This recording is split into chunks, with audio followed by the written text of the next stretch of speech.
Welcome to the Caffeine Stream on Caffeine and Philosophy.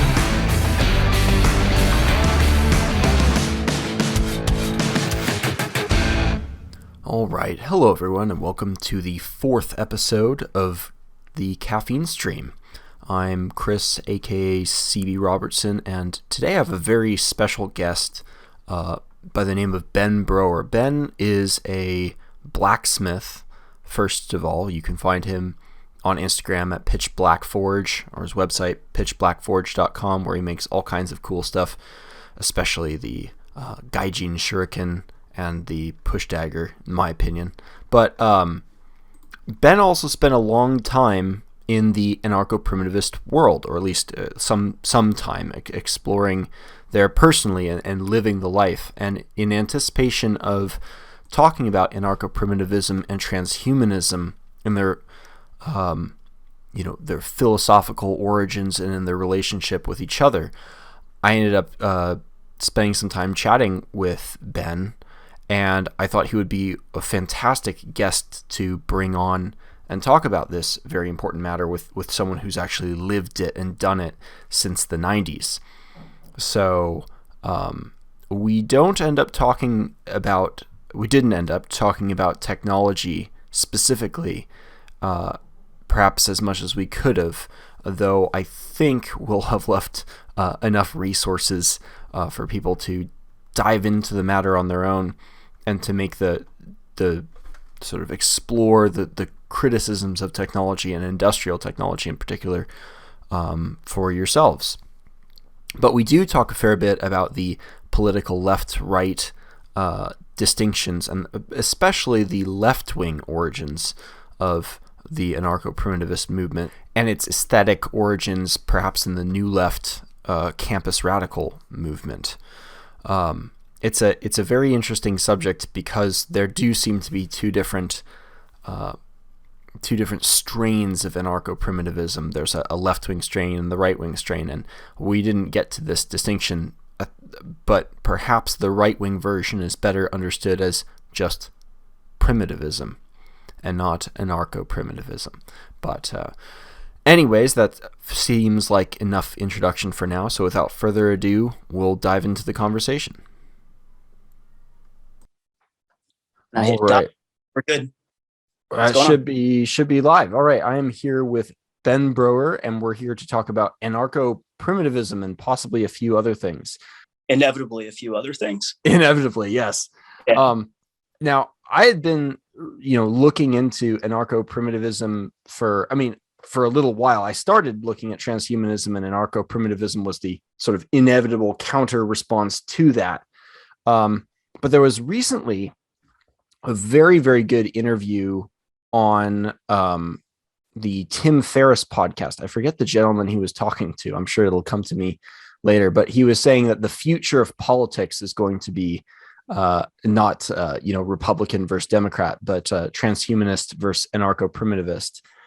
And I started looking into that, and the more I looked into it, anarcho-primitivism actually has at least one, maybe two different interesting origin points. And then you and I started talking, and you've actually spent some time in that world. And I was like, oh man, this is freaking cool. This is mostly theoretical for me, but you actually lived in that world for a little while. Can you tell us a little bit about that?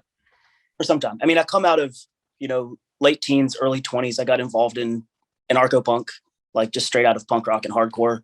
So is anarcho-punk an aesthetic? Is it like a philosophy? Is it like a political movement, or the subgenre musically? There's an aesthetic associated with it and a set of ethics. It's generally it's punk that came after the band Crass and has been obsessed with the history of anarchist struggle, and being part of the contemporary anarchist movement, or milieu, if not a movement. And the majority of anarchists that I ever met came out of punk, and those that didn't were still kind of invariably influenced by it because the punks were every fucking where. You couldn't go to a conference or a Food Not Bombs or anything without there just being people with dreaded mullets, black. Before everyone wore black pants, we were wearing black pants, with bullet belts and shit. So I came out of that. And when I first when I first encountered anarchism, it was through bands. And then I started reading, what little I could find in like 1998. There was, we'd have to drive across the state to go to an info shop. So the best we could do at that point was like Emma Goldman, Kropotkin, Bakunin, Proudhon, and then movies like Land and Freedom, and maybe my favorite from all of that actually still speaks to me is Homage to Catalonia, which is a war memoir from George Orwell that's really beautifully written. And then out of that, I got exposed to anarcho-primitivism specifically, and I guess a little bit more broadly, the umbrella that was in was under Green Anarchy, which is like a deeply ecological viewpoint melded with anarchist critique. And I became aware of that because I think it was the Green Anarchy magazine that John Zerzan helped run did like a speaking tour. They came through North Carolina, and I remember watching, listening and watching. I was like, these people are fucking kooks. And then within like 2 years, I was like hanging out with all of them. Like that became what I was into. But it was trying to find, an ecological viewpoint that fit in with a general unwillingness to accept arbitrary rule or authority. And that's where I came from. And then I got pretty involved in Earth First in around 2002. I did the thing, which was riding freight trains across the country to move to Eugene, Oregon before the Green Scare happened and build tree sets. So I lived in Eugene for a few years, doing Earth First stuff in the summer, and then just hanging out in town in the winter, doing organizing and fundraising and hanging out with Zerzan and the Green Anarchy crew, the people that used to edit that magazine. So yeah, I was in that world for a little while. I left the West Coast, and I kept those ideals for a good number of years later, but I got out of the activist stuff because people kept telling on each other. So it became untenable. So yeah, that was the end of me doing woodsy stuff. I lived in squats for a while after that, and then re-entered the world of work after a while, because for those years I refused to work for other people, and I almost never used money. So that's kind of impressive in a way. Yeah, it was difficult, like all things, like, you one lifestyle, you choose a different set of stresses than other people's lives. Any sufficiently extreme ethos of principles going to be difficult at the points of extremity. Yeah. Being vegan in 1998 was difficult. Being living in a squat and being vegan and straight edge in the punk scene 8 years later was even harder. There was just like scrambling for resources, a lot of low level retail theft, and ticketless travel. General disregard for all things bourgeoisie, work ethic, hygiene, all that. So it sounds like there's like an aesthetic pipeline that moves from the aesthetic musical art world into the philosophical world. And it sounds like what you're saying is that somewhere between the philosophical initiation into the philosophy and the political activist side, like that was the point of departure for you. Is that am I getting that about right? Like from the aesthetic to philosophy to political implementation, there was like a breakdown at somewhere between points 2 and 3. At the point of action, you started to see that people weren't as about shit as they said they were. You found that still just into the aesthetics, or they were just acting out. They were mad at their parents. They weren't looking for a holistic worldview based on being integrated in the web of life. Just following the aesthetic. Just following whatever trends were going on. They wanted a place to live for free, so they'd come to the woods and eat all our food. Or the loggers would show up and they'd run away because they were fucking cowards. People failed regularly. And there were some of us who got involved because we wanted yeah, we had a deep aversion to the way things generally run now, and we were looking for maybe the most extreme way out, you know. And I never had any real hope from the beginning that there was like victory to be had, other than right, maybe a personal level of some way. Yeah, well, I mean, just being involved in a noble struggle. Like, I was fatalist from the very beginning. I thought hope was not even futile. I just don't find it useful for me personally. I never have, and I was really open about that. And there's a few other folks I knew that were on the same page. We're just like, of course we're not going to win, but this is a good thing to do anyway. Yeah, it was weird because, you know, you find that some people are just tourists, you know, they're in it to get their, I always talked about merit badge, like activism. Like, people they'd go Buffalo Field campaign for 2 weeks, and then they could check that off their little itinerary, or put it on their photo op. Yeah, there was no photo ops because we didn't have fucking cell phones at that point. Right. Basically, you could just like check it off your resume and be like, well, what did you do on your gap year? Well, it's like, I tried to save buffalo and failed, and I tried to save trees and failed. And then, and it seemed like a lot of folks, what they would do is get involved in this shit and serially be involved in a bunch of campaigns. Almost, it looked from my point of view like they wanted to fail like 8 times in a row so that they could then justify being completely apathetic about everything. Because once you've tried and you've earned being like over it, the like, right to complain. Yeah, like that. You know, I did that. Like, you did it for like 2 weeks. Like, what the fuck are you talking about? Yeah. You know, like people that are sober in October, and then, you know, they're fucking wasteoids the rest of the year. They're like, yeah, I tried sobriety, it sucked. It's like, it's really hot. You know, yeah, it's that persistence. Yeah, so there was, yeah, and then there was, you know, schisms within politically, and looking at it retrospectively now, I think a lot of it wasn't politics. It was just personality types, and like what I think you're trying to get into is like who got into it for what you would, or some would categorize as like right wing or at least conservative reasons, and those who got into it for the other. Yeah, and I was disciplined. Like, I was up early and sober and very strict on diet and exercising all the time, and, you know, and then there was folks who just wanted their idea of freedom, more libertinism.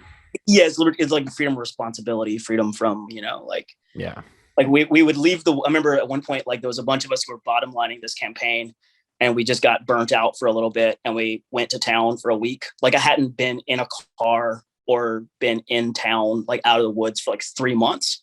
So we went to town for a week, and we came back, and the people that we had left there like changed the rules because, you know, it's anarchism. So you can just change the rules because now you're not here, the rule guys, and all just fucking wasted. They had just like used the campaign vehicle and money and got beer and brought it back to the woods. And we got there, and there was just like they littered in the woods, and we're like shit faced. We're like, fuck these fucking people, you know. We ended up having a closed campaign at one point because it's like we can't trust anybody. This is like the tragedy of the commons, you know. It's like, yeah. Well, it sounds very disheartening to be because my, you know, superficial understanding of a lot of the anarcho-primitivist arguments is, you know, civilization ruins people. It takes away the possibilities of virtue and responsibility, and so we're gonna return to nature and to a more primitive lifestyle in order to rebuild ourselves as men, as women, as people, and then to be surrounded by people bring their civilizational virtue mindset to the woods. The idea of men and women was already being questioned at that point, because like this was see, when I left Eugene, part of the reason was because we, you know, the loggers had came and cut down some of the trees we're trying to protect. And then there was like a bunch of drama between people involved in the campaign, but also like there was a specifically trans and women's action camp involved in the Earth First, like, I guess, chapter that I was in.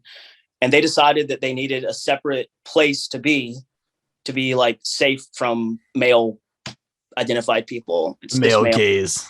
Yeah, this is one night. It was just fucking, it was the beginning of all this goofiness, like really like taking over everything. And they literally took over. Like they took all the fucking good food.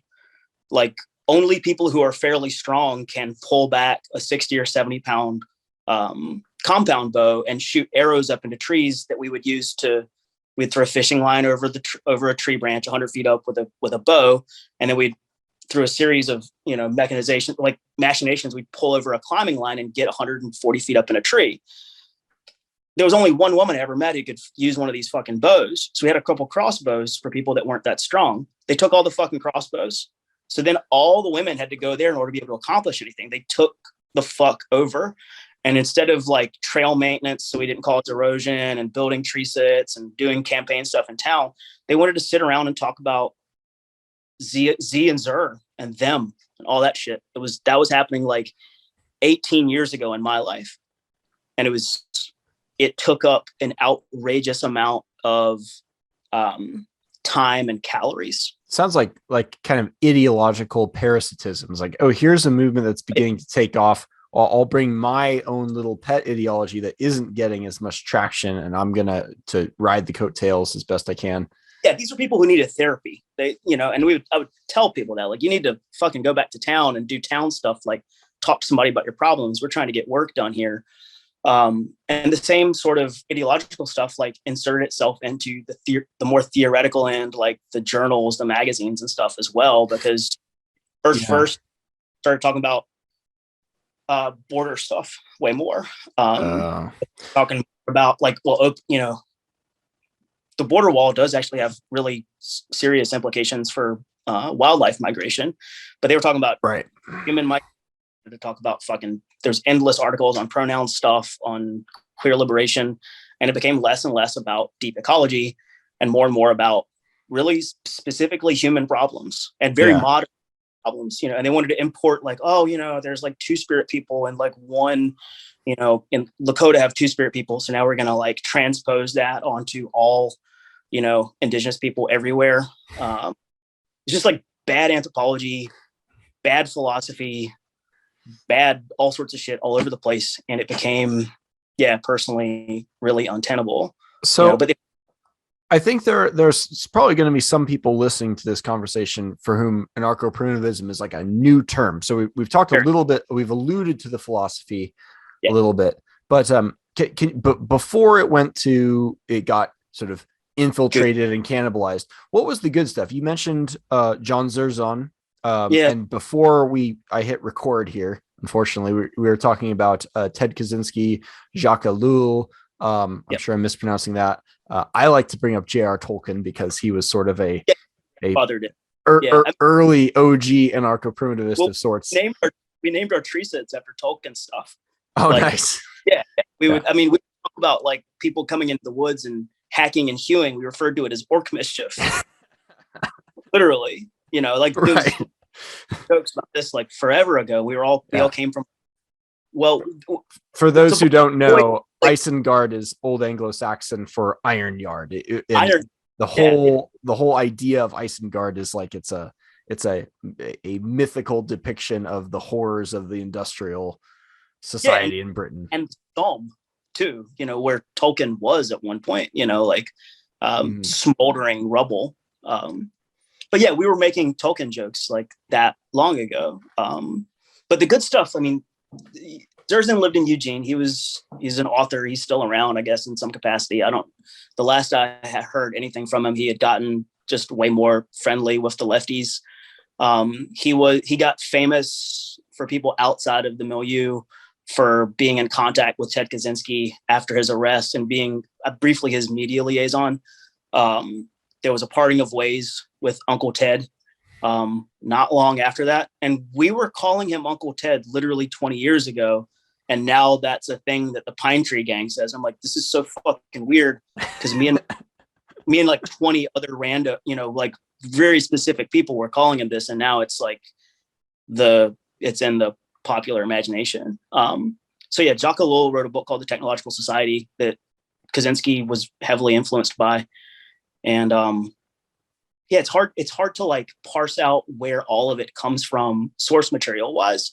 Anthropologically, like the stuff that we were into was like Marshall Solins wrote a book. He wrote a book called Tribesmen, but more importantly for us, he wrote a book called Stone Age Economics. It's still, like, to my mind, pretty good. All the studies of the Kung, which is not what they call themselves. They call themselves, I think, the Huanzi, and I can't do the palate clicks. They're the Bushmen of the Kalahari, and their close genetic relations, the Hadza. These are studies done by R. Brian Ferguson and James Woodburn. Those were really influential because we were looking for people who lived as if it was the pre-pottery Neolithic. So specifically band or camp level hunter-gatherer societies. These are not tribal people. These are people before tribes. The 12 adult group is fairly standard, semi-nomadic, no domestication other than the dog. The dog is ubiquitous. The dog is everywhere. Right. But we were looking at the purpose of this study. The purpose of this study is to see what life is like prior to the agricultural revolution and see if this was better as a way of life. Yeah. See what life was like prior to agriculture and pastoralism. These are the original human conditions, and most of our history and prehistory as a species, but also before we were human, ostensibly, this is the way everyone lived, or some close cousin of this. And there's been surviving societies up until fairly recently that you could study, and not just the archaeological record, and have some understanding of like how these folks lived. There's an essay called Egalitarian Societies by James Woodburn that we all read, we're pretty fond of. And that talks a lot about the checks and balances that are built in on a social level to stop the accruing of power, especially by boastful young men. There's a couple like anecdotes in the studies of the Kung that come to mind, like the way that food was shared by basically gambling, lottery, specifically to randomize so that people didn't, so there wasn't too much favoritism, and that and also to discourage the young men who are the best hunters from being boastful or just getting a big head on their shoulders. So we were looking at like, how did we go so long as a species without having larger scale societies, without adopting agriculture or pastoralism? Because people have been smart, people have been clever for a very long time. And honestly, putting barley in the ground isn't genius level shit. And we looked at the fact that civilization as it spread was not with the consent of the people who were being civilized almost anywhere. It was spread by conquest, or a subtler form of conquest, which is the goat herds move in and now there's no more fucking antelope because they've overgrazed, or you don't have a real concept of like intense territoriality, and these people come through and you think they're just going to keep moving, and they don't, and they stay. Now you're in competition for resources with someone who's technologically superior. So the only way that you can win is to adopt their techniques, their technology, their life way. So civilization, like, to our mind, was not something that people entered into willingly. It was invented a few places, and then it spread mimetically, kind of. And it spread pretty fast, but it spread like conquest. It spread in the same way that modernity spreads with a sword, So we were looking for, like, what is the original human condition? And is that better for us? And there was also a really heavy influence from eco-psychology, or evolutionary psychology. It's like, well, if we spent most of our history as a species in a particular sort of environmental condition, specific relations with the biosphere, is that healthier for us? Does getting away from those type of relationships have specific psychological, like, mostly detrimental effects on human beings? And my conclusion to this day is absolutely fucking yes. The further we get away from an understanding of and an embeddedness in the web of life, the crazier we get, more dysfunctional. And yeah, there was a bunch of things coming in at a bunch of different angles. Like, everyone was pretty fond of this guy, Paul Shepard. I think I mentioned his work to you before. He wrote Coming Home to the Pleistocene. Nature and Madness is probably his most well-known and well-regarded book. And it's actually about rites of passage, which is apropos, talking about like thinking about how that applies to the epidemic of fatherlessness and what that means for us right now as a society. So yeah, it was like anthropology, some of it coming from Marxist anthropologists, deep ecology stuff, sociobiology from Edward O. Wilson, although people hated him. I read his work and was super influenced by it. Cultural ecology from Paul Shepard. He was the deep ecology guy? Wilson? Oh, no. I'm sorry. He's the entomologist, wasn't he? He was the entomologist. He's the guy that discovered ants communicate with pheromones. He wrote a book called Sociobiology, The New Synthesis, which gives a rundown. It's huge. It's unreadable unless you're an academic, but I've read like abstracts. So he gave this rundown of like how different social animals organize and how that is not necessarily like straight up determined by biology, but how biology and the social world have interplay. And we have a nature, we have biological constraints on our behavior.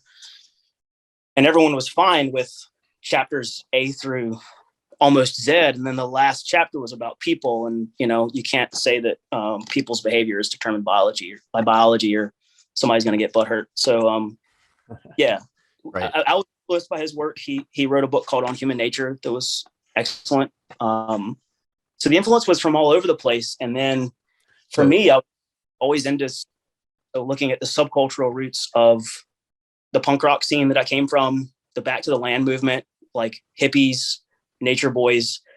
And that all goes back to the Wandervogel and to, a few people who left Germany during the Second War and came to the US and were like the first proto-hippies were these Back to the Land people, these Lebensreform folks from Germany. So it was like a whole lot of influences coming together, but even within like me looking into the Wandervogel stuff or the Lebensreform shit was verboten. You're not allowed to look under certain rocks if you're in the wrong milieu. So I was always in trouble anyway for like being into although my lifestyle was much like other, my peers, the reasons like we've talked about briefly before were like vastly fucking different. And I counted my and they did too. It's like, yeah. I mean, when I hear that your story here, it sounds like there's a synthesis of a bunch of different sort of intellectual strains that converge around this aesthetic that is all about rejecting authority and authority and modernity too, I would say. Yeah. Really deep into newfangled stuff. Yeah. And the anthropological questions are where it gets interesting because the example of the African bush people is one of the things that Ted Kaczynski mentions in his essay against anarcho-primitivism, not against it in the broader, maybe we'll call it the lowercase a anarcho-primitivism sense, but in this punk aesthetic anti-hierarchy sense, where he gives very lengthy explanations of how, first of all, they had to work a lot more than they expected. Second of all, it was not always as egalitarian as it was imagined, but also in a lot of murder. In the places where it was egalitarian, there's sort of the exception that proves the rule and demonstrates that these hunter-gatherer societies are not necessarily all like each other either. There are cultural and linguistic differences that fit into the play as well.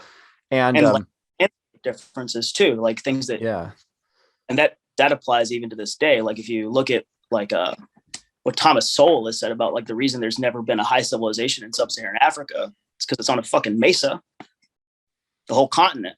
Mm-hmm. You can't, what are you going to do when all of your rivers end in waterfalls? Literally, like you can't, like other than transport anything. You can't transport anything inland other than the Nile. There's a reason there was a civilization in Egypt and not in Namibia. Like it's geography, and all this stuff comes into play. But you can't. Yeah. Couldn't say that in that scene then, and you sure shit can't say it now. That there's any kind of determinism.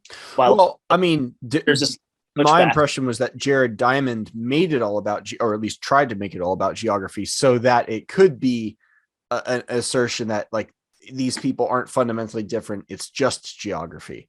And it really, if you were to put the different groups in geographies. Yeah. You're talking about like when he, like in Guns, Germs, and Steel, when he talks about like not having a domesticable suite of animals. The only reason. Yeah. Yes. Never mind that, horses were domesticated because of geographic concerns. It's not like they were the first choice. Cattle and sheep were the first choice, but turns out in Ukraine and Russia, right about where they're fighting now, actually, the cow and sheep don't do too well in winter. No. Horses are smart enough to punch through the snow, at least according to David Anthony, and find water through the ice. They were short, fat horses. Yes, a little sturdier things than the Arab horses.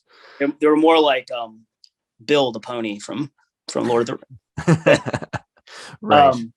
But if you look at I don't know, like there could be arguments about, okay, so the Kung were not purely egalitarian, nor would I expect anyone to be, but their lot and their life looked a lot better before the anthropologists came in with their Land Rover and tracks, because then those tracks, the laws of unintended consequences, the tracks were followed by the Bantu-speaking herdsmen, who then came in and engaged in predatory trading practices with the Bushmen.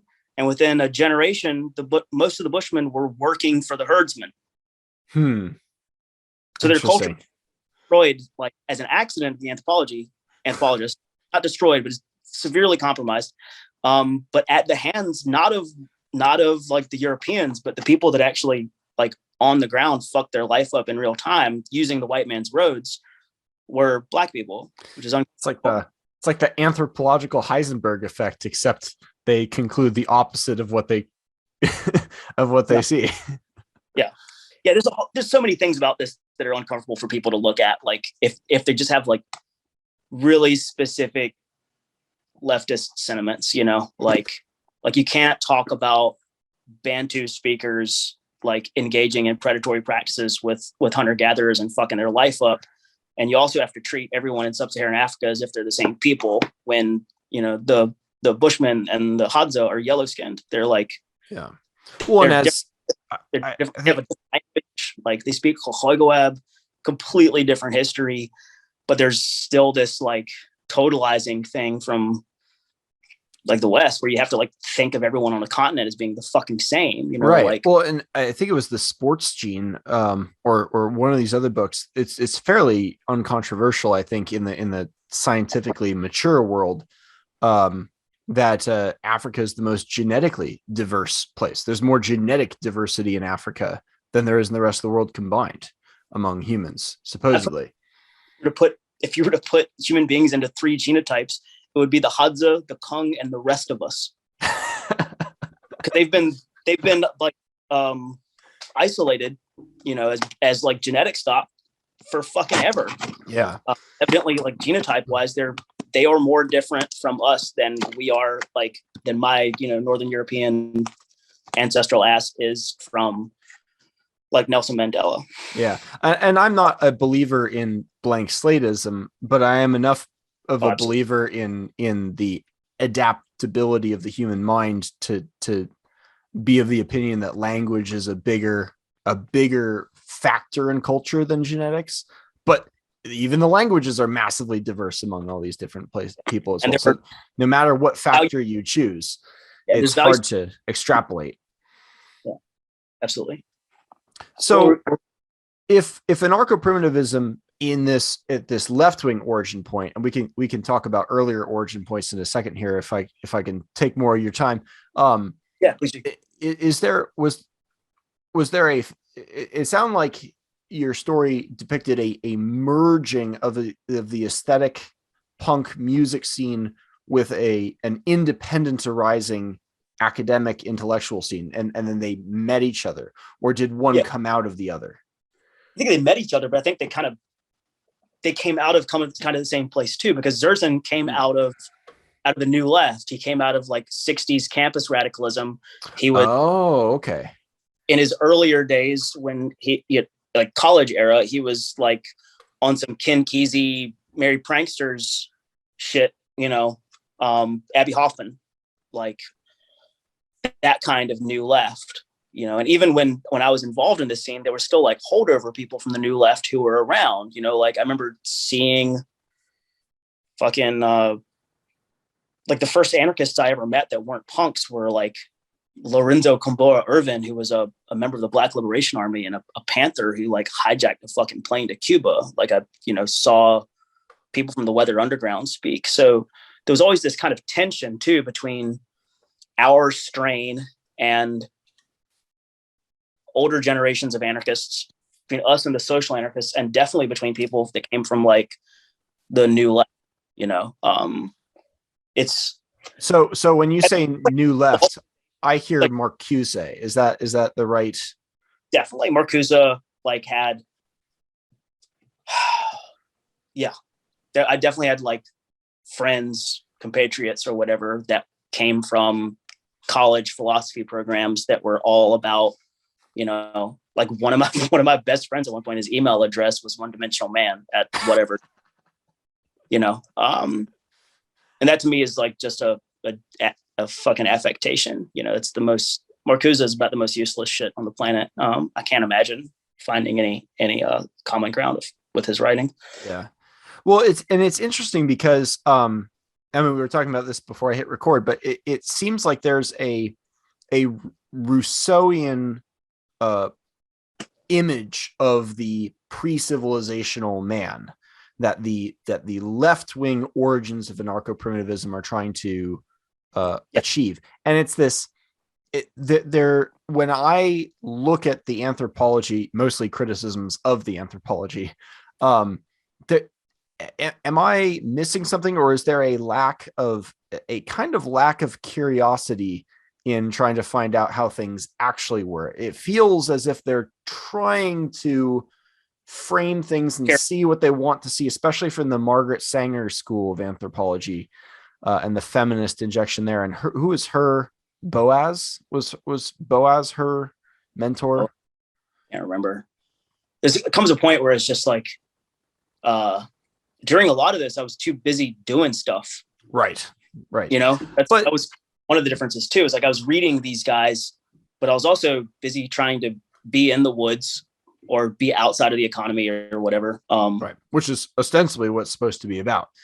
But it is interesting looking at the difference in mentality that gets people to these places, because there's that side.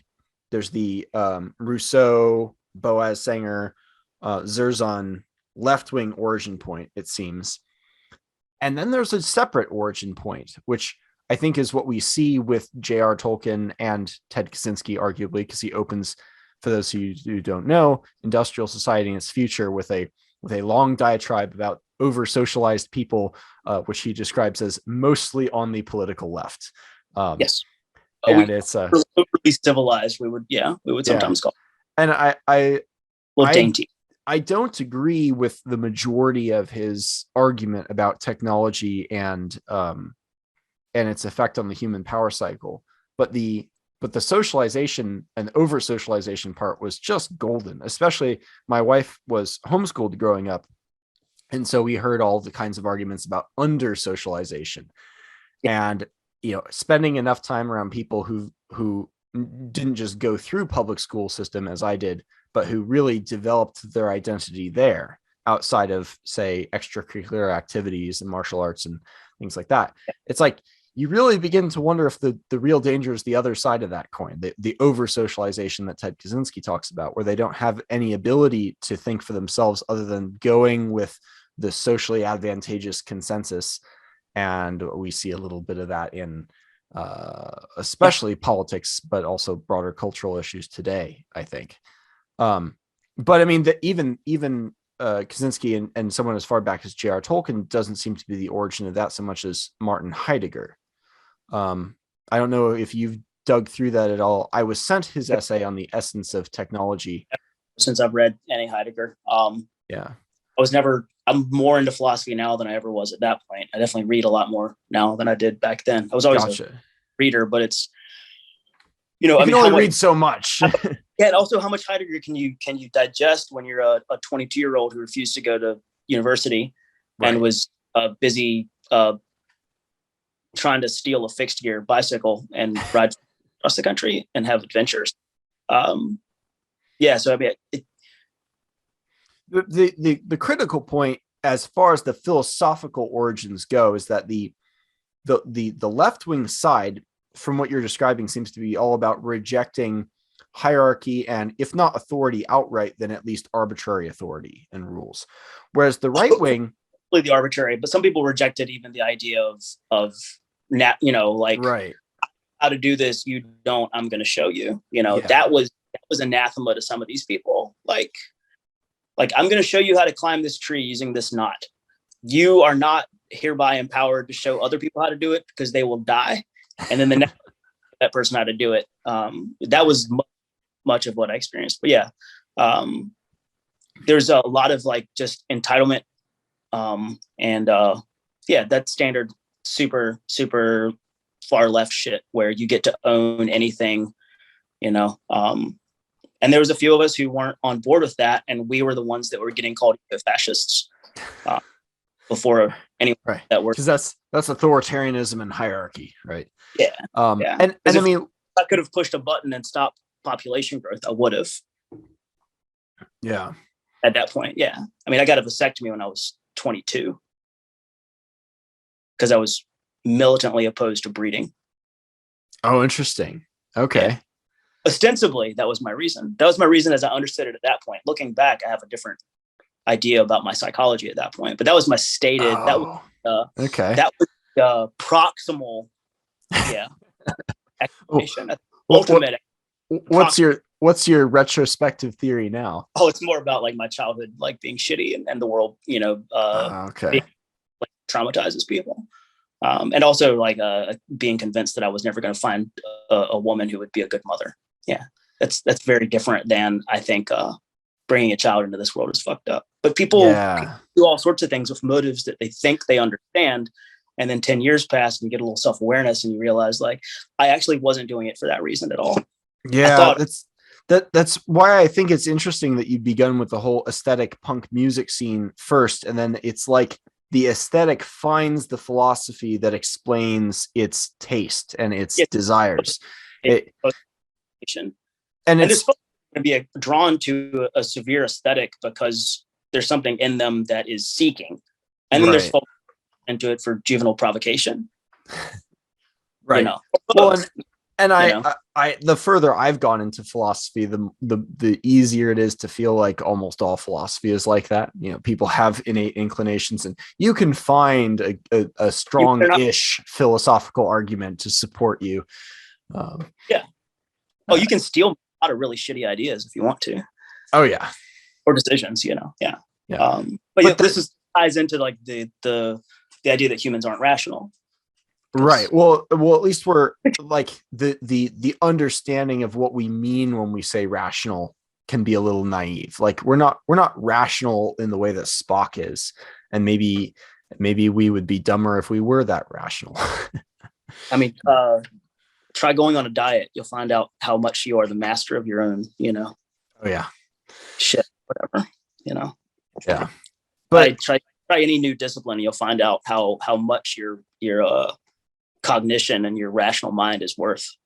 It seems to be about setting up your environment. Like the control you exert over yourself isn't just willpower. It's like, I'm going to shape my environment in such a way that my body's natural impulses align with what I think the good life is.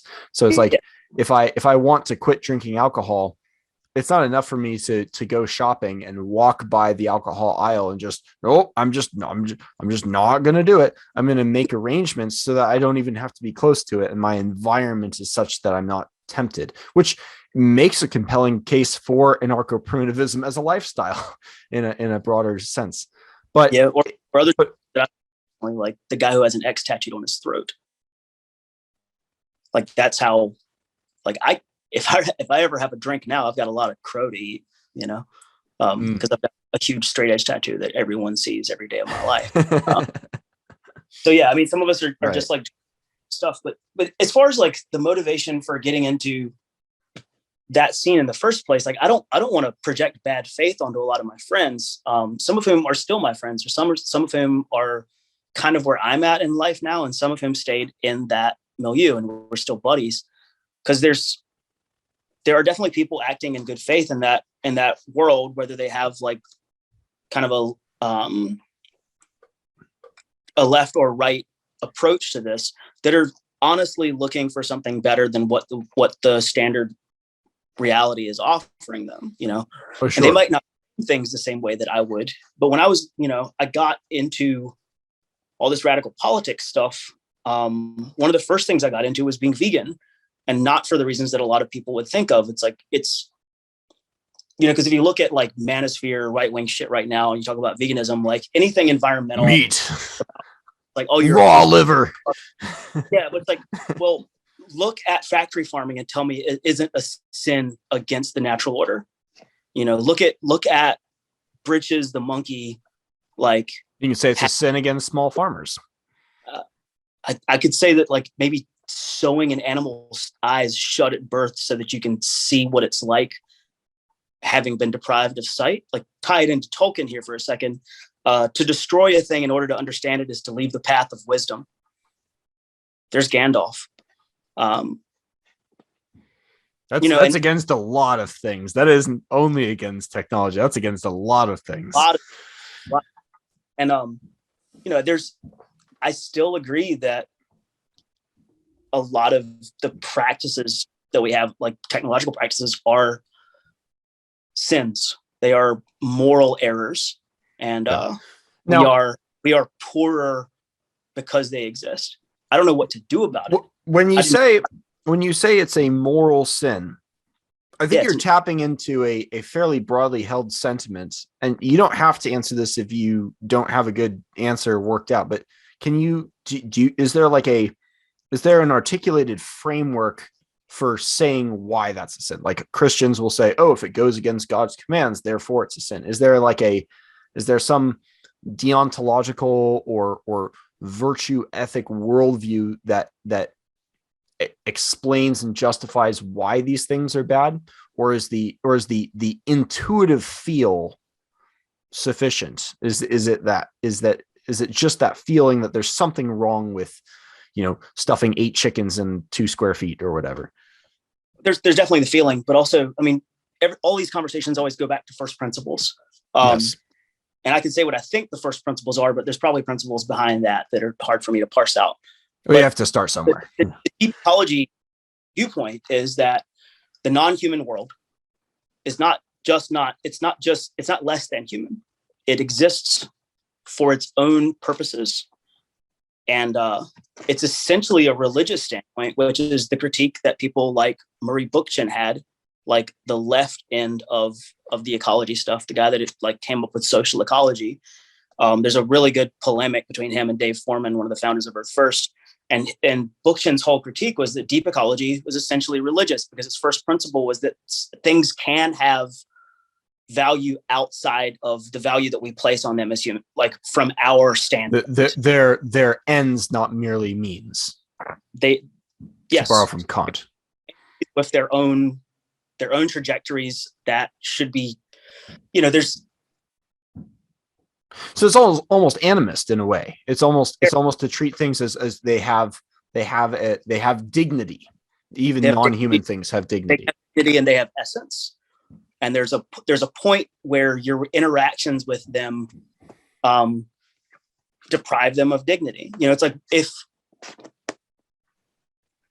is the classic reason Joe Rogan gave for getting into hunting, is he said he watched too many PETA videos, and he says, I either have to go vegan or I have to get into hunting, because hunting is the only ethical way I can see to eat animal protein anymore. And so he did that.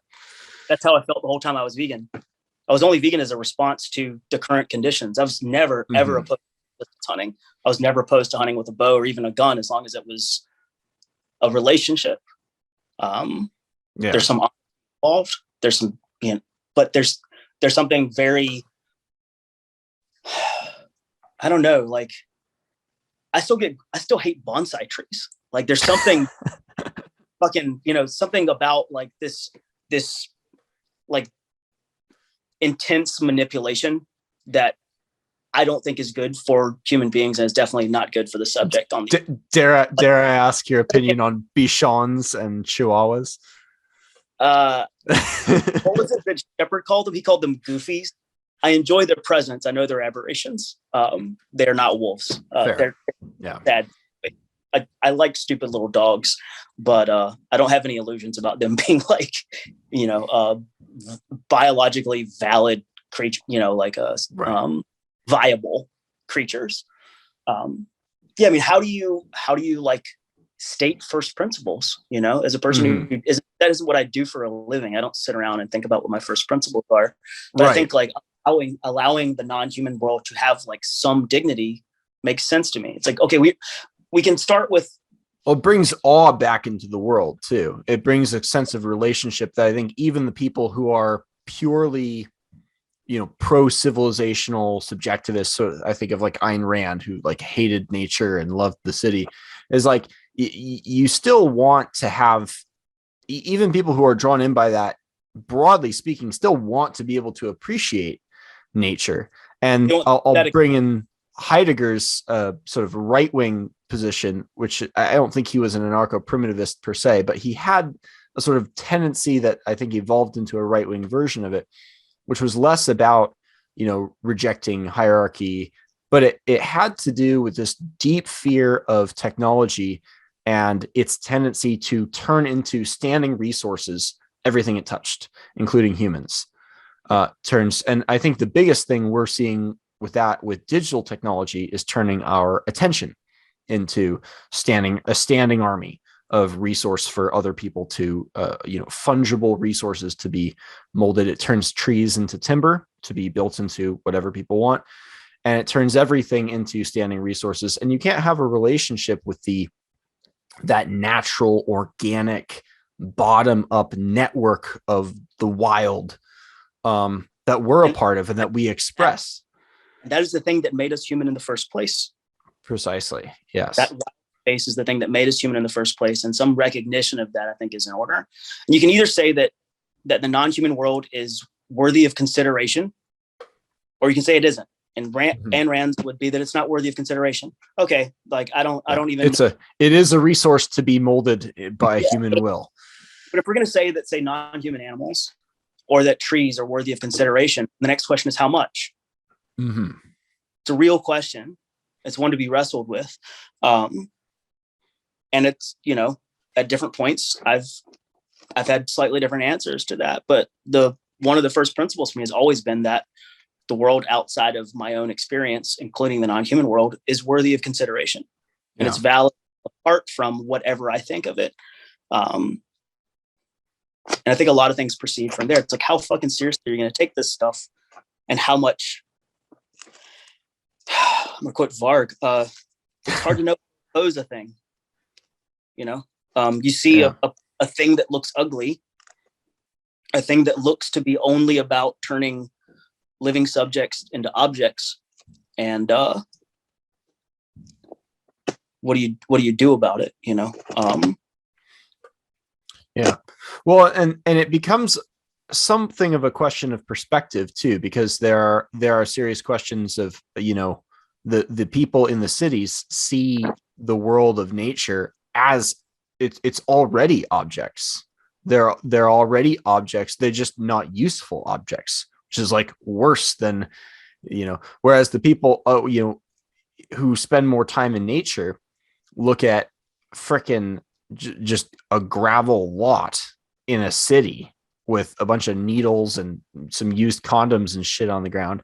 And they're like, well, that's worse than useless. Whereas the urban person says, no, this is super valuable real estate. It needs to be cleaned up a little bit, but this is like worth $100,000 or something like that. They have some, not just a quantitative, but actually a qualitative appreciation of the worth of this thing based on their own subjective place in this world. And the thing that I always chuckle about is, it makes you wonder what these, animals and plants' subjective view of this is. My wife's critique of the and it's only a half-hearted critique because she leans in this, like, we should spend more time in nature and appreciate this stuff too. But the, animals are just like us view is like, they don't think about us that way. Your cat will eat your dead body in a heartbeat. Maybe not your cat, but a cat. Yeah, the stray cats I take care of definitely don't give a shit about me. I'm the food guy. Yeah. And so the reciprocity is an interesting one, and the counter argument to that is like, well, we're conscious, so that changes things. It does, and also relationships with the rest of the world be strictly transactional. Does your dog have to care about you for you to care about him? Do you have to be able to prove it, or does the experience of caring for things, is that ennobling? Is that worthwhile? Yeah. I think only someone like as dumb as an economist would think it's purely or only transactional. Not just dumb, but a boring motherfucker. Somebody you would spend any time. It's sort of a mockery of the actual human experience of the thing. There's something. If you see and you hear sometimes feminists will talk in this way about marriage as essentially a kind of arranged prostitution, as this transactional thing that has been inscribed in culture. And it's like that is so divorced from the actual emotional experience of this thing. It's inhuman. It's gaslighting almost, in a way. Oh yeah, it is. I'm going to tell you what your relationship is about. I'm going to tell you what all your grandparents were like, and my grandparents and everyone else's ancestors. And if you deny it with your emotions, then you're being irrational. Yeah. There comes a point where you have to just be like, okay, these people have very different first principles than me. They have different goals. Maybe we're at war with them. Maybe we're not. But at the end of the day, like, I don't know. Like, if someone's goals are contrary to my own, then they're just things in my way. They're an enemy. Yeah. Yeah. And that doesn't even have to be all that personal, really. No, it's not. My dad worked in underwater parks in Southeast Asia for a while, and there was a particular starfish, a crown of thorns, that was destroying coral reefs tremendously. And so scuba divers would go down and destroy them, which was not successful at first. Turns out if you hatchet them, you actually make the problem worse. So they learned from that, but eventually, like, and the treating the crown of thorns as an enemy was not. There's not, like, you don't hate a crown of thorns. There's no mind there. It's just a thing you have to get rid of. We're going or deal with far out of the field of AP stuff right now, but right. But I think okay. The first principles are interesting because it seems like if my like right-wing, left-wing view of this is right, it seems like there's two different sets of first principles in the same movement that are competing with each other. Yeah, because it didn't seem contradictory to me to think of nature as being often cruel and arbitrary, and still being on its side, and to see myself as part of it. That I didn't need to clean up my own history as a person of a certain species. I didn't need to clean up my own ancestry. I didn't need to wipe myself of all sin in order to be able to see other things as beautiful and valuable. Whereas there's other like set of motivations, I guess, that needed to make things like in this weird way, like soft-hearted and like sappy and saccharine, because they view that the original man in the state of nature was man in the garden, and everything was perfect, and wolves had no teeth, and lions frolicked with deer. Yeah. It's. I don't mean to take it. I don't mean to mock it so severely, but it's like that actually never seemed idyllic to me. Mm-hmm. That seemed boring. Well, there's no struggle there. There's nothing worthwhile. And men want something to contend with. We want challenges in games. Mm-hmm. But you couldn't say that in that scene. That's for sure. Well, because competition, there's sort of a risk or fear of hierarchy latent in any kind of competitive environment, isn't there? Yeah. I don't know. My experience in that world too is like when we would talk about ecology stuff, or we would talk about actions in the name of animals or trees or land bases or whatever, the differences weren't all that striking. But then we talk about social issues and they were fucking worlds apart. Bring up like needle exchange, and there was no agreement to be had. Bring up like well, like the current queer theory stuff and its relationship to grooming, that was definitely off fucking limits. So we could agree on some of the natural order stuff, maybe, but when it came to like human problems, it really, really, really highlighted like the personality differences and the differences in goals of endpoint. Like, so I was not really motivated by compassion in my ideas about like saving the non-human world. It was about wholeness and something complex beyond my own understanding. It was about like something just pretty and something just nice. Yeah, I mean, what you're describing there is sort of what makes me find the right-wing side a little bit more compelling. Just because, and I'm not sure if I have time to go into this whole idea, but there's this tendency of, the original reason I wanted to start going into anarcho-primitivism was it seemed like such a perfect distillation of the golden age myth. The idea that the best of times was in the past, which is juxtaposed with the left-wing myth, which is that the best of times is in the future. This is utopia. This is progress. The myth of utopia versus the myth of the golden age.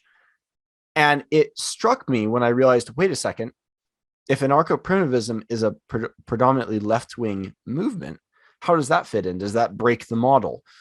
But in diving into it, golden age again, talk about a recurrence. Well, when I read people like Foucault or Rousseau or these other people, Margaret Sanger, like the always trying to interpolate their own feminist or Marxist or egalitarian ideology into the past makes it look like they're not actually trying to connect with the past at all. They're trying to use the past as a paintbrush in order to pursue and achieve this future end, which is why their values and principles don't apply to the present world, to mankind in the same way that they apply to nature. Whereas in a consistent philosophy, it would be equal. It's Marx too, with primitive communism. Like he talks, to a certain point, he talked about like our primitive origins being essentially communist. And so this idea of a return, that like we go through these, what was he called, the dialectic materialism, all the stages of history that we had to go through in order to get back to, playing nice and sharing. We had to go through a industrial revolution, and it was like preordained. They've got all these.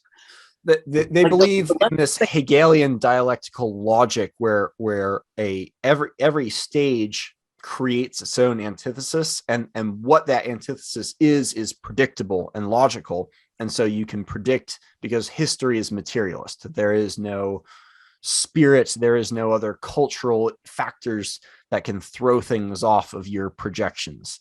So the history must inevitably end, and whether that's Marx, whether that's Hegel, who believed it would just be First World War era Prussia, that was the incarnation of the Holy Spirit for Hegel. For all these people, you're talking about people with a very teleological view of things. Yes, very teleological. Teleological, but there was also like a strand within the anarcho-primitivist stuff where it's like, the perfect age was not just in the past. We are those people. We are genetically only like a couple hundred generations from the time when our ancestors were not civilized, were not engaged in agriculture or horticulture, and that we are biologically identical to those people. We are them. We are living embodiments of this same genotype. So what we need to do is rediscover that within ourselves. Well, but here's where I think that they psychologically differ. If someone has a golden age mythical framework they're working from, the prediction would be that their dominant emotional vibe, their aesthetic that they're going from is nostalgia. It's that yearning for the past. Yeah. And that curiosity and longing to connect with what mattered to those people in the past. If you have a utopian mythical framework, it's actually the past is actually something that's holding you back. The past becomes an impediment to progress and to improvement into the future. And so when I see something to be really eyed about too, it's like something to be utterly dismissive on all levels. Yeah. And so when I see a lot of these left-wing movements, and it's not just the anarcho-primitivists, not even mainly the anarcho-primitivists, they seem more concerned with rejecting things. And so there's a dimension of anarcho-primitivism on the right that's certainly rejecting technology, but it's doing so to connect with what we had in the past. And they're saying technology is going to break this connection, this cultural continuity we had with the 1950s, with the 1770s, with the Middle Ages, with classical antiquity in Rome and Greece. And when you look at the left wing side of that, it has a different feeling. It has a feeling more like we'll selectively look at certain periods in order to break established things that we've had going for the last several hundred years. And it's always trying to find contradictions in order to break down connections and barriers and to make room for something else. And it always felt like Kaczynski points out again in his essay, actually Jordan Peterson points this out better, this idea that there is no hierarchy in these natures. It's not just counter-human, it's counter lobster, famously. And it seems to be pretty hardwired. And so it feels like they're actually pursuing some new socialist man or some new Ubermensch that they're trying to create using anthropology and history as a kind of poetic paintbrush to get there. Yeah. Yeah, tying Nietzsche into this whole thing too. The last man, looms large. Have you looked? This is jumping into another weird branch of this. Have you looked into ITS, the Mexican group, Individuals Tending to the Wild, or Towards the Wild? Not. What does ITS stand for? Something in Spanish. Individuals Tending Towards the Wild. I don't remember what the translation would be. So Kaczynski scared the shit out of a lot of people because he just blew up some postal workers and some regular rank and file workers. And the idea of murder is abhorrent to a lot of folks. Right. There are people who took it a lot further than him. And, the AP crowd, especially the more left leaning ones, definitely abandoned Ted a long time ago. And after Ted, there was a few groups, including these people in Mexico who've never been caught or identified, who have engaged in an actual campaign of terror, like bombings and a lot of murders in the name of the wild. So there's folks who have gone farther than Ted did. And I think part of in the same way that when one of our presidents was assassinated by an anarchist, which most people don't know, most anarchists at that time were like, we're not with him. He's not one of us. We've never met him before. Even the folks who have advocated in the past that we should, violently break with the current paradigm, they see stuff like ITS and they back off a whole hell of a lot and get more lefty because they don't want the fucking stink of that on them. It's bad optics. And I don't know what's been going on since that string of incidents, but right. I should some of the left stuff in the anarcho-primitivist world and just in the anarchist milieu in general has been like an effort to distance from like, oh shit, like this is what it really looks like. Oh no, that's not nice. There's a lot of fucking rabbit holes to go down with this, and I haven't. Wow. Well, and there is some interesting history and moral and political arguments people can make. My thing is, I try not to take that into account, because when I argue with Christians, the fact that Christians are sinners says nothing about whether Christianity is true or not. Christianity itself predicts that. I don't need to appeal to Christian hypocrisy or not hypocrisy in order to make the arguments against it that I make. Yeah. And you don't need to U2 fallacy in order to. Right. And Ted Kaczynski, first of all, the wrongness of Ted Kaczynski's actions is contingent on certain moral frameworks that are like, this kind of murder is wrong. Well, if you're rebelling against the system that is declaring murder to be wrong in the first place, there's actually nothing inconsistent with that. Unless you have another moral view. I'm obviously not defending it. I think it's aside from the morality of killing innocent people, I think it's literally bad strategy. And it brought in a lot of bad people that made the optics even worse too, and drove away a lot of the good people who would have helped the movement. It just takes more patience. You have to be patient, and bombing is in my opinion, a tactic of impatience. But I mean, the wrong people. One of the things I've said a million times too is, like, I've mostly said about anarchists, but I think radicals of all stripes are much better diagnosticians than surgeons. It's like, well, we see that there's this fucking cancerous thing here. We don't blow it up. Not so good at just, excising the tumor and, moving forward.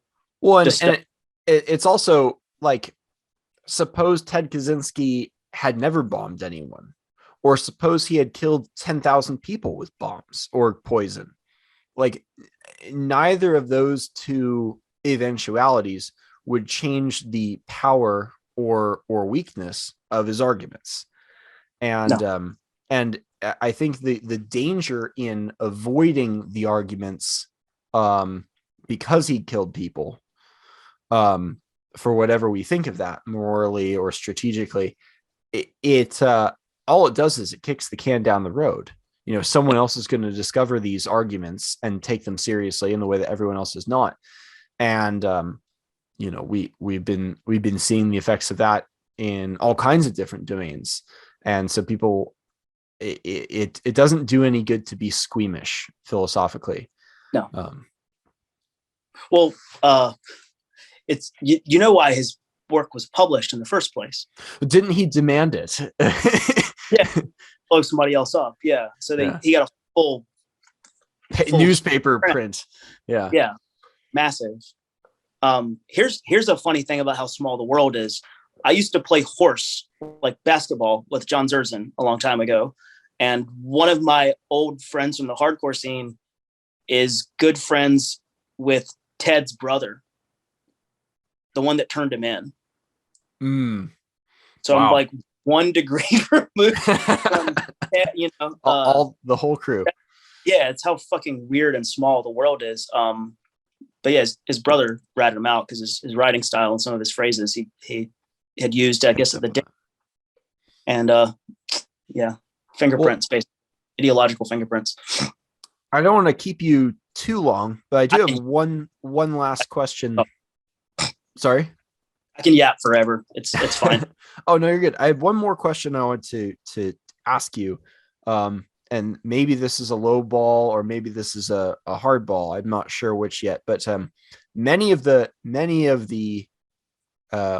we'll say not just transhumanists, but the pro-civilization crowd will say, yes, well, anarcho-primitivism kind of makes sense in theory, but you can't uninvent technology. The cat's already out of the bag. Toothpaste is out of the bottle.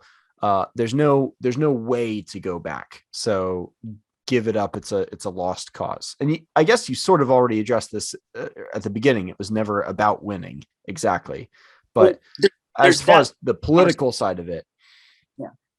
There's also the conversation we had before the mic was on. We talked on through instant message recently. See if I can frame this. The thing that it still offers to me to this day is what is a human being? What is the original human being? What is the state that we were adapted to live in? So it offers an ontology of being human. Ontology of being human, and also a way of diagnosing some of our problems individually, psychologically, as a people, as nations, as as a civilization. Like, what are the repercussions of living in a world where there's a totalizing force that views everything that isn't us as a thing to extract value from? Does that also view it eventually also views human beings as things to extract a particular kind of value from? What are the effects of this on us as people? What does that do to fucking topsoil? What does that do to what does living in a denuded environment do to children? So you're saying even if the aims of anarcho-primitivism actually can't be achieved, but the nevertheless the framework is still useful for understanding ourselves, for improving ourselves, diagnosing ourselves, and living better. It's very useful in terms of diagnosis. And I would say that it actually isn't possible anymore. I was having this conversation earlier with my lady friend. I live on the Eastern Seaboard right now. 1 out of every 4 trees, once you get to Piedmont, used to be an American chestnut. These are, you might have had a table made out of this stuff, but there hasn't been a mature American chestnut in 100 years. These were trees that bore nuts that required no processing. They were a massive food source. There was this intact food pantry all over the world that allowed people to live without having, depending completely on domestication. That food pantry is gone. I think, and I thought this a long time ago, people started talking about fucking climate change and shit. Like, climate change is the wrong metric. Biodiversity matters. Biodiversity matters as far as like living in an intact world. Because climate change is the original state of things. Climate's always changing and cycling. Biodiversity is always changing too, but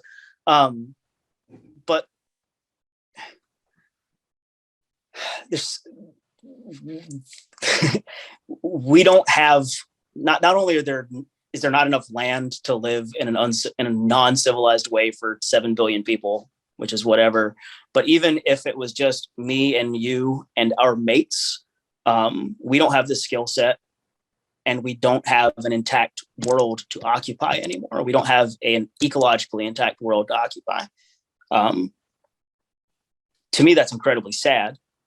I still think about it regularly, but the anarcho-primitivist critique and the deep ecological worldview, to me, what it does is offer, okay, I have problems. They come from fucking somewhere. My family has problems. Our culture has problems. What are some of the roots of these problems? Some of them are inherent, I think, to the human condition. I think we're kind of monkeys driven insane self-awareness. But I think a large portion of what we deal with is living outside of a place in the natural order that is home to us as a species.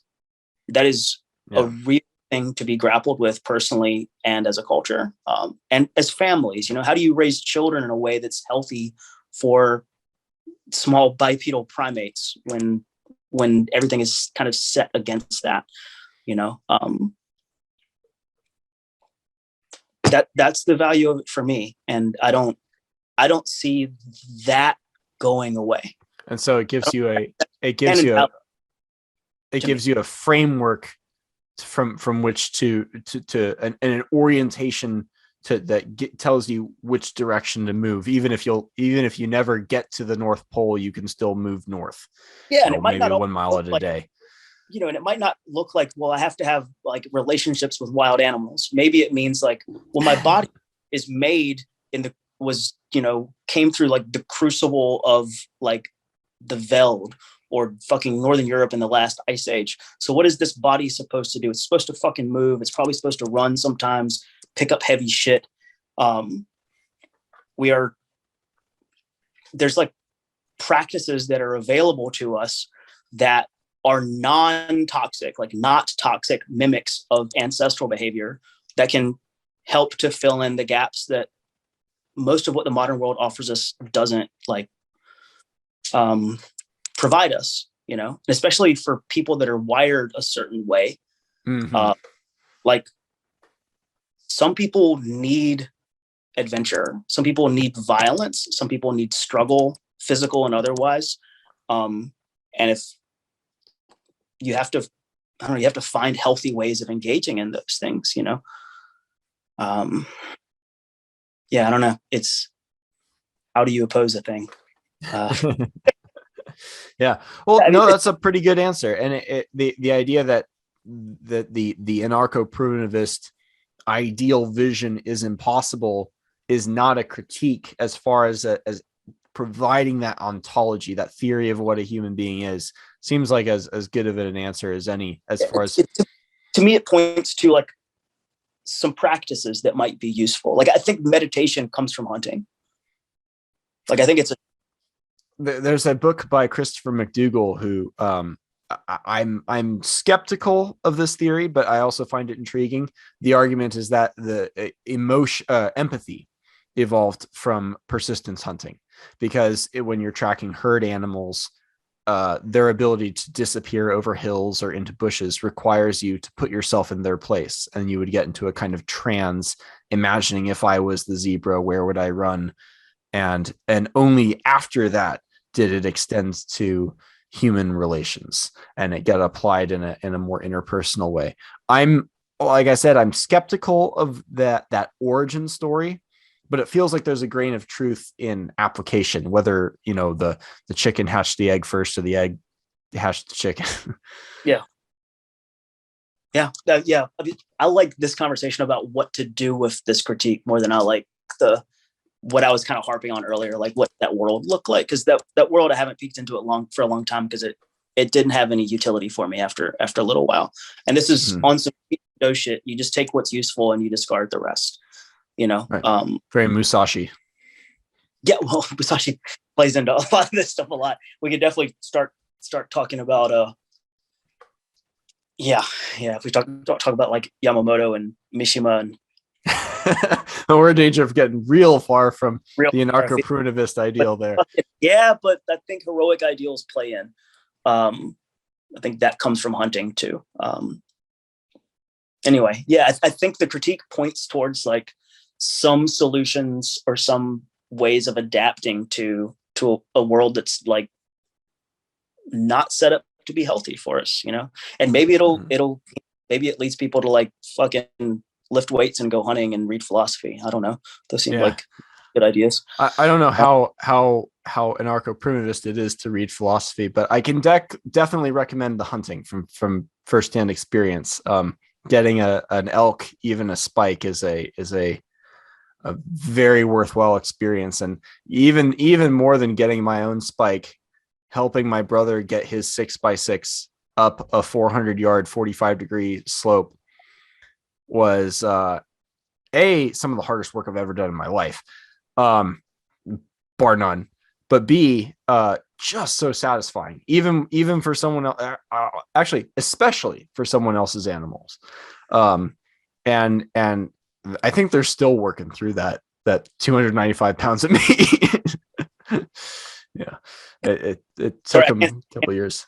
Odin's beard. Oh no. Yeah. Anyway, it's good talking to you. Absolutely. Thanks so much for coming on, chatting. Yeah, this is, I'm wondering what the hell is this actually going to sound like. I have no idea what I've said over the last hour and however long. Oh, we've covered a lot of good ground. Mostly the application and first principles, and I think as an introduction to the subject, there's plenty for people to chew on for whom this is a completely new term and a new subject and a new way of thinking, for whom the political world is basically, are you a liberal or a progressive or a conservative or a fascist, which, as George Orwell says, is anyone bad. And maybe paleoconservative, as in like actually Paleolithic, like an archaeoconservative. Yeah. But that the idea that anarcho-primitivism and transhumanism are growing forces and are growing ideas in the world is, I think, something that's interesting more people, as they realize there isn't actually a lot of philosophical first principles at work in conservatism anymore. and liberalism has sort of been taken over. If I don't know if you could say liberalism has been disproved, but it's certainly. The left are not liberal. They're the most illiberal people on the Well, I'm not talking about the progressive. I'm talking about the Lockean classical liberals, and the modernist Enlightenment worldview that sort of reflects. And as that is either collapsing or perceived to be collapsing, I think people are going to look to new worldviews. We've got some new stuff going on in Eastern Europe, sort of multipolarism, but as Fukuyama's view of the end of history, which is an explicitly Hegelian idea, just hilariously failed like 3 times in a row in as many decades. And people are losing faith in that, and they're saying, well, we need a different view of what the good society is, what the good life is, what the and what the good life is the essential political question. I think every other political policy issue, stance, elected official, all of that flows from this idea of what the good life is. And at the end of the day, the Democratic Party and the Republican Party don't offer that view. All they offer is a kind of amorphous and mercurial social identity that doesn't stick around longer than 10 years on any given subject anyways.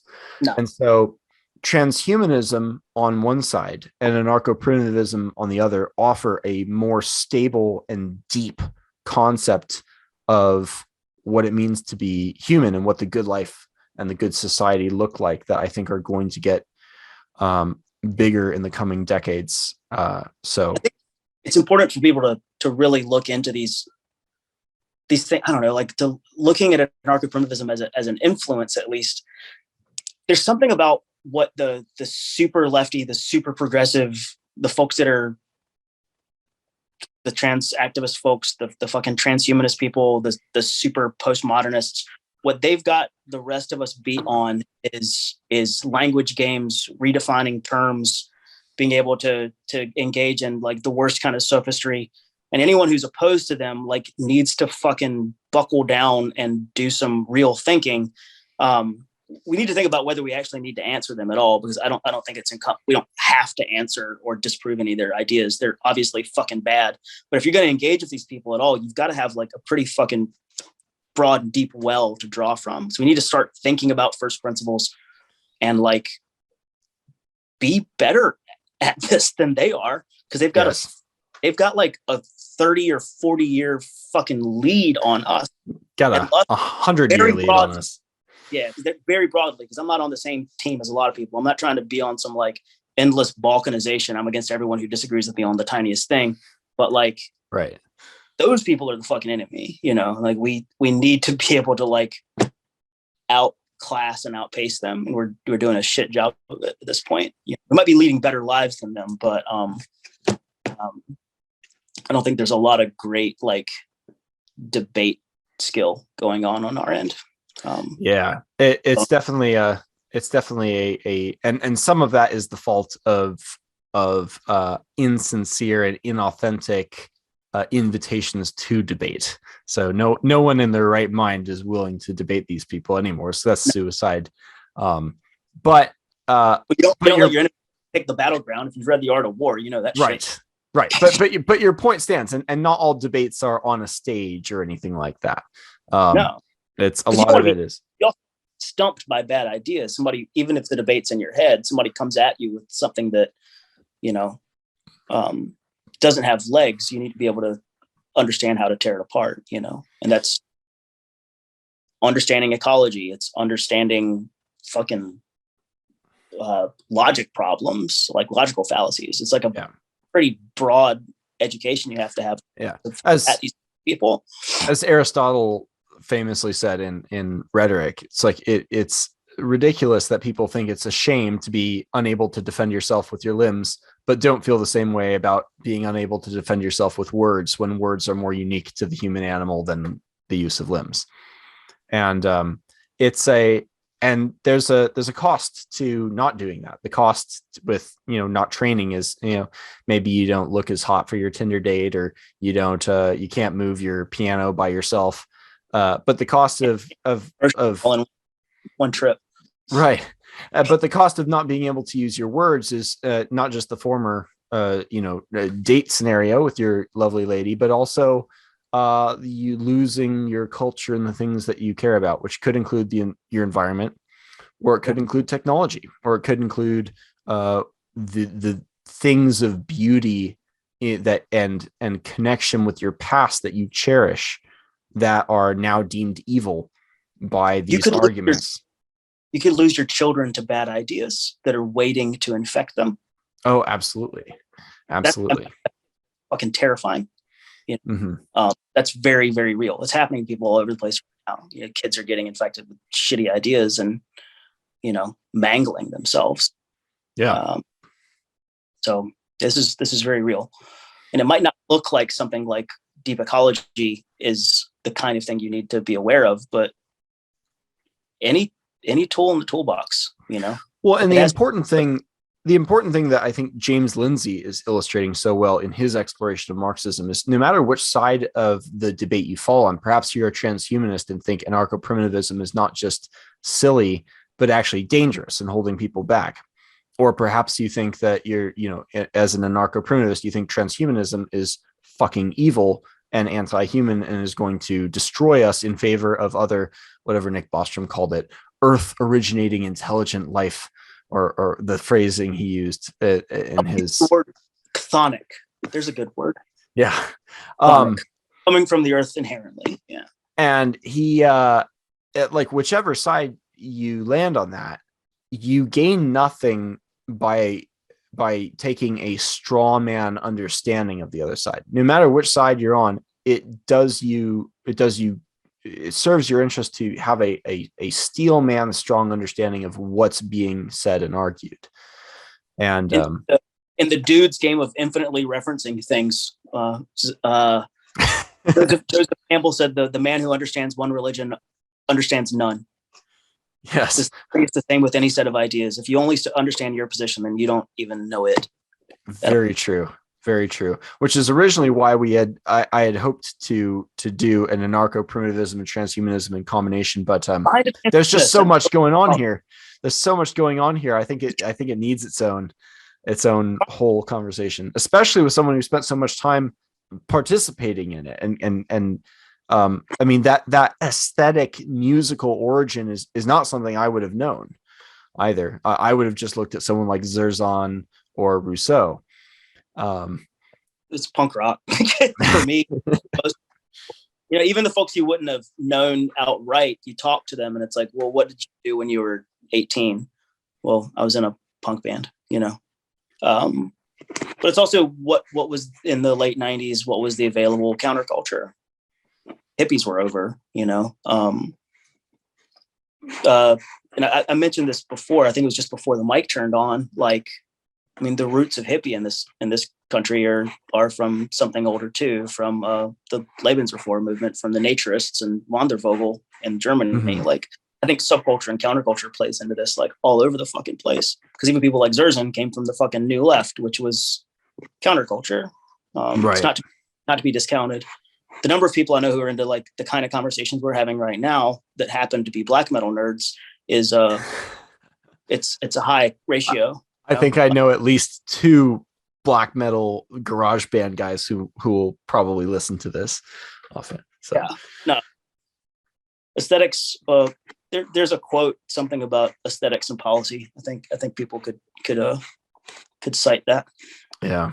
Well, we've been going for about an hour and a half. We've covered a lot of ground. I think we'll have to call it a night for now. But thanks so much for coming on, Ben, and sharing your experiences and knowledge there.